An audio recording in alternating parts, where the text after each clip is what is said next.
Hello and welcome, my dear friends. At the very outset, I would like to congratulate you on your success.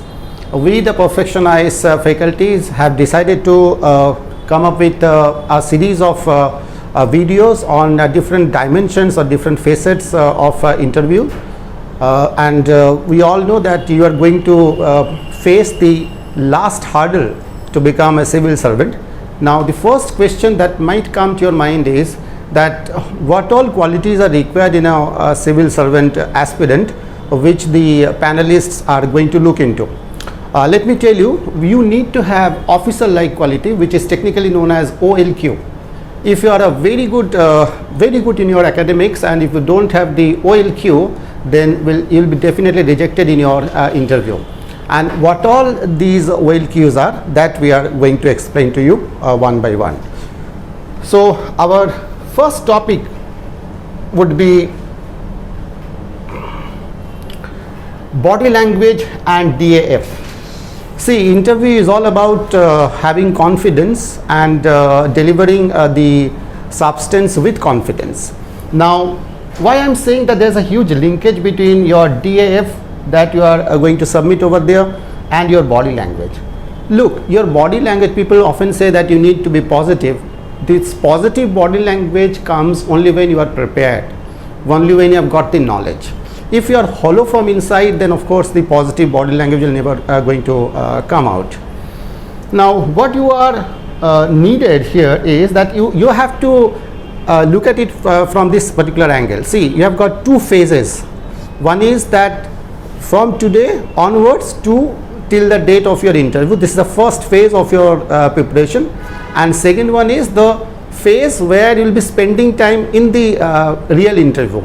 I mean, when you will be going there for your interview, that's the inside the hall or inside that interview room, what all you are going to do, how are you going to conduct yourself before those panelists will determine your success, your fate. So one by one we'll be covering each and every aspects which we need to cover for this interview preparation.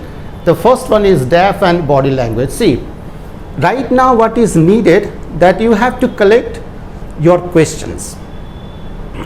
Your DAF has to be analyzed. You take your own DAF and segregate your DAF into different parts. There are different aspects which are to be covered. You need to have an all-round personality, and for that a little bit of grooming is required. So the first one would be collection of questions and their answers. See, what you are required to do, give your DAF to different people and ask them to give you questions. Don't ask them to give you the answers or the replies, because that is not at all essential, that is not at all needed right now. Ask them to give you questions. Collect as many questions as possible,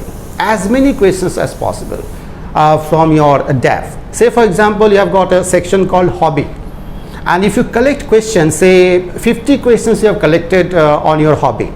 What is your hobby? Why did you choose this hobby? How hobby is going to help you in your civil service job? This kind of questions you have to collect. Similarly, you can collect questions on your home state, Bihar.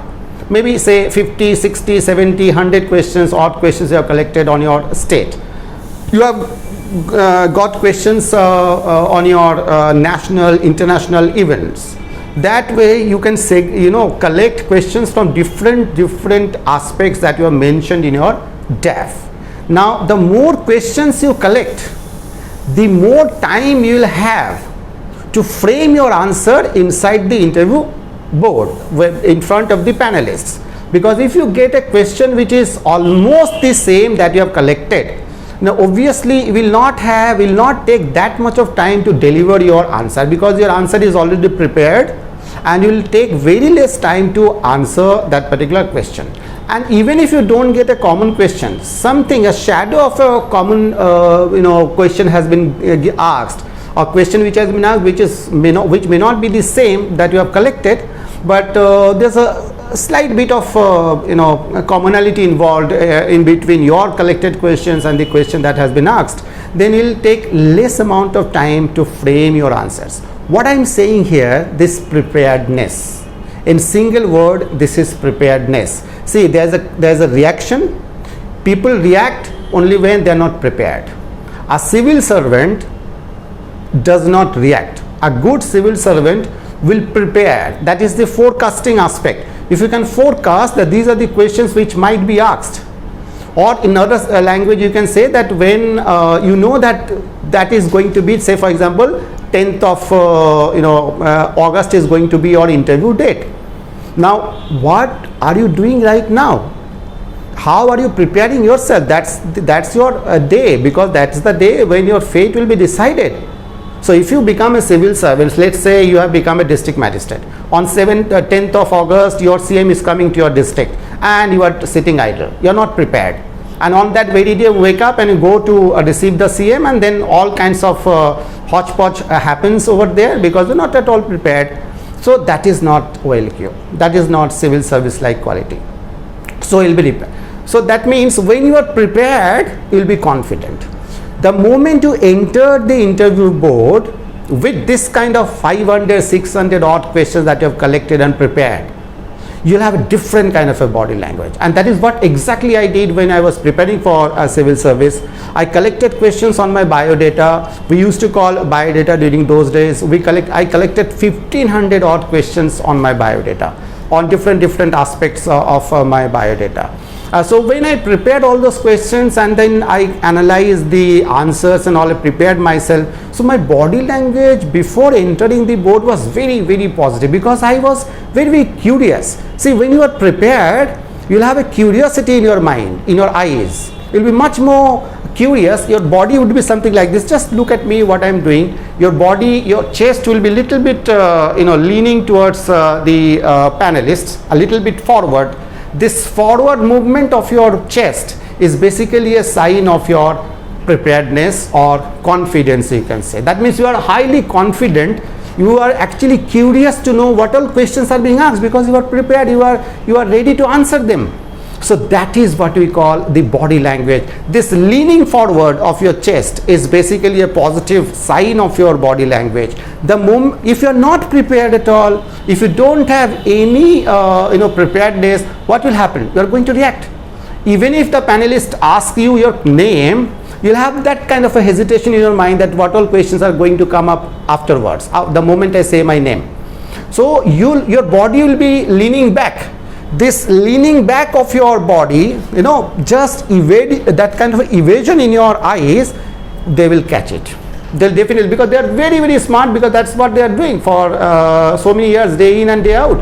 They know exactly whether you are prepared. Just by looking at your eyes, just by looking at your body language, the movement of your body is up and down, forward and backward, will definitely give them a clear idea that you are prepared or you are not prepared. So if you are prepared, if your body language is positive, because you have got the collections of questions and you are actually looking at them, and you know that, well, these questions will be asked, so you are having that kind of a body language, and obviously that will be half of the battle won, because then the panelists will be interested in talking to you. So you have to engage the panelists. You have to make them understand that, well, this is going to be an important day for me, and I am here because of certain business. I am not here, I am not casual in my approach. I know exactly how things are to be handled.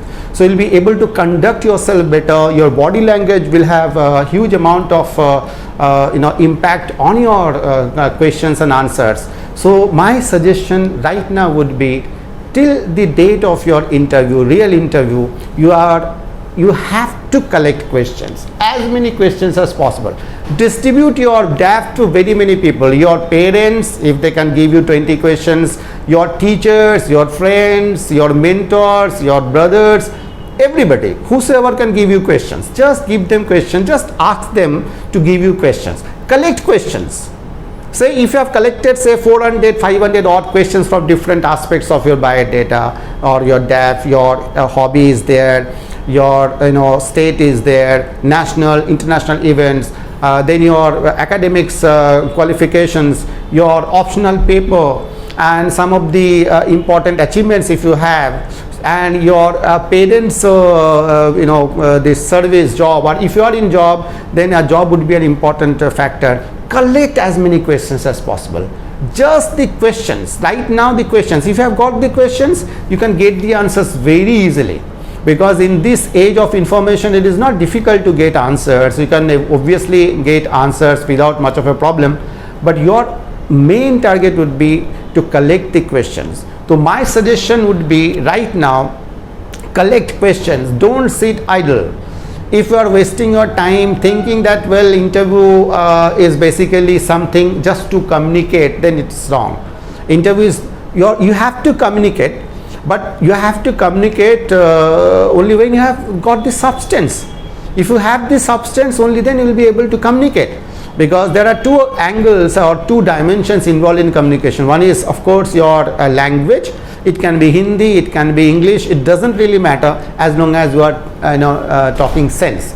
If you have got substance, if you know exactly what is to be spoken, what is to be delivered, then of course language does not matter. It does not really matter whether you are speaking in Hindi or in English, as long as you are giving them substance. They'll be more interested in talking to you only when you have got the substance. So that is what I said, that your body language will be positive if you have prepared yourself in such a fashion. You have collected questions from different angles, from different aspects of your biodata. That's going to be the key for your preparation. As many questions as possible, as I'm saying, you have to collect. So this is the first dimension of your interview. You have to have a very good look at your biodata, scan the biodata, make different segments of your biodata, collect questions for different segments. So that is all about today, and see what we are going to do. This is how we are going to discuss your topics. Next class would be on your entry, how you have to enter the interview board, exit, your eye contact, hand movement. Will be covering this aspect in our next class. And then you'll have a dress code video, then there'll be another video on your hobby, and then job, if it is relevant for you. You'll have a video on your academics, optional papers, stress management, which is very important for your interview. Things you should not do, this is another dimension you should cover. How you can score huge marks, I'll tell you the key. Why these students get huge marks in interview. We'll have a different video for this. Then your state is another video, and then current affairs, and then the last one would be the miscellaneous. So these are the topics which we are going to cover in your respective videos. I hope this little session has helped you. See you again. Thank you.